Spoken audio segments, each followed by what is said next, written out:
નમસ્કાર દર્શક મિત્રો, હું છું રૂપલ ઉણેચિયા. સંપૂર્ણ ન્યૂઝમાં આપનું સ્વાગત છે. પાલનપુર નજીક બાલારામ બ્રિજ ઉપર ટ્રક અને ટ્રેલર વચ્ચે અકસ્માત સર્જાવાની ઘટના સામે આવી છે, જેમાં અકસ્માતમાં 3 વ્યક્તિઓ ગંભીર રીતે ઘાયલ થતા પોલીસ અને એલએનટી દ્વારા સારવાર માટે પાલનપુર હોસ્પિટલમાં ખસેડવામાં આવ્યા છે. અકસ્માતના કારણે હાઈવે પર 10 થી 15 કિલોમીટર ટ્રાફિક જામના દ્રશ્યો સર્જાયા હતા.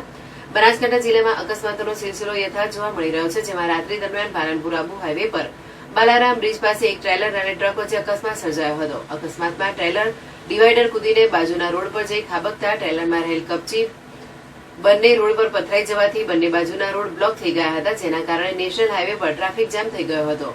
ટ્રેલરનો ચાલક અને ખલાસી ટ્રેલરના કેબિનમાં ફસાઈ જતા એલએનટી વિભાગ અને પોલીસની ભારે જહેમત બાદ બંને ઇસમોને બહાર નીકાળવામાં આવ્યા હતા. ટ્રાફિકના કારણે પાલનપુર હાઈવે પર 10 થી 15 કિલોમીટર સુધી વાહનોની લાંબી લાઈનો લાગતા પાલનપુર તાલુકા પોલીસે ભારે જહેમત બાદ 3 થી 4 કલાકની મહેનત બાદ ટ્રાફિક ખુલ્લો કરાવ્યો હતો.